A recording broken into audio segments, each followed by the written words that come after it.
New details in that deadly helicopter crash in New York that killed a family of 5 and the pilot.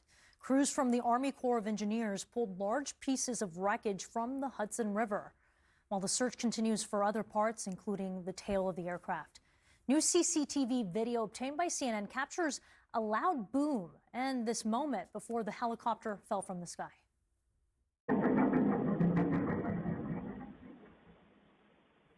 Now, this is the latest in a series of recent incidents. Just yesterday, a small plane headed for Tallahassee crashed along a busy street outside the Boca Raton airport. Florida officials say a man on the ground was also injured when he hit a tree trying to avoid that debris. And earlier this week, 2 passenger planes bumped wings at Washington, D.C.'s Reagan National Airport. Several members of Congress were aboard one of the planes. U.S. House Republican Nick LaLota posted this photo on social media showing the plane's wing. The FAA is investigating. Joining me now to discuss these mishaps is aviation attorney Justin Green. Justin, appreciate your time. Can we start with what you think about everything that's happening in the skies right now? I mean, it must be very scary, especially the terrible tragedy in New York and a family just essentially wiped out, devastated. And it just seems like a lot's happening. But I think that the people should understand that aviation as a whole is relatively safe. But these accidents are really just too many to account for. Yeah, a lot of people that have been nervous. In fact, we've spoken about flying phobias also going up in light of all these incidents that certainly have gotten so much attention. Does the CCTV footage offer any insight into possible mechanical failure or external factors that may have contributed to the Hudson River crash? So most aviation accidents have more than one cause, and I have a feeling that this one might have a couple of different causes, but it's clear that a terrible mechanical event occurred. The aircraft lost its tail rotor, it lost its main rotor. That could have been, the initiating cause, but it also could have been something that happened after the initiating cause. This particular helicopter is a relatively old helicopter, the technology that dates back to the 60s. The rotor system is a semi-rigid rotor system that actually flaps up and down. And when they have a problem, they could have a boom strike where the main rotor hits the boom that holds the tail rotor. And that could essentially be what happened at the end of this accident. What caused what initiated it is something that the NTSB is going to be looking at. Did you have a chance to look at some of those videos circulating on social media? And if so, what was your first and immediate thought seeing the helicopter go down? Well, I mean, my first thought is just it's so heartbreaking for the family and the pilot, honestly. And once that event occurred, there's nothing that the pilot could do to save the helicopter. So it is a catastrophic in-flight breakup of the helicopter. And at that point, gravity takes over. And there's nothing the pilot could have done. The question really is what caused it? And it could be that there was a loss of engine power, which then led to flapping of the main rotor, hitting the tail boom.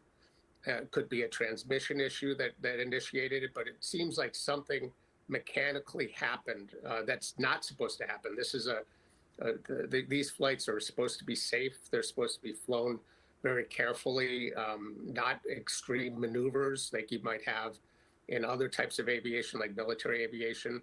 So there's clearly something terrible happened mechanically that led to this terrible tragedy. And it's my understanding that mechanical records are not open to the public. We're really going to have to wait on this report from the NTSB. Am I correct in that? Yeah, and the NTSB is going to cabin everything, and they have a very strict methodology. They don't want their investigation. They want their investigation to go where the evidence leads. So they try to keep it relatively confidential. They will issue safety recommendations during the course of the investigation if they identify a safety issue, but it could take up to a year or even more before the NTSB reveals essentially all the causal factors and contributing factors that caused this accident. Could current regulations for helicopter tour companies be lacking when it comes to ensuring safety in densely populated areas like New York City? Well, New York, that's a very good question, and I just want to say, I think that there's certainly need for improved regulation, improved oversight by the FAA. But at the same time, whether improved oversight would have prevented this particular accident is too soon to say. Here, you have to understand that in New York City, they're flying. This particular operator is flying single-engine helicopter over water in a very congested airspace. The New York Times today essentially ran a story about some of the problems that this particular operator's had, both safety related and financial. So it seems to me that the FAA certainly needs to do more in essentially overseeing the operators, not just in New York, but anywhere these operations are ongoing. And I want to get your take on this, given that you represent families affected by the mid-air collision at DCA in January. What is your perspective on the recent near miss involving a helicopter and a plane, as well as the wingtip collision between two aircraft at the same airport? Basically, is DCA becoming too congested to operate safely? Well, I'm actually very honored to be representing families, and a family group is formed, and they are asking for the FAA actually an independent review of the safety of DCA and other hotspot airports, and I 100% think it's needed.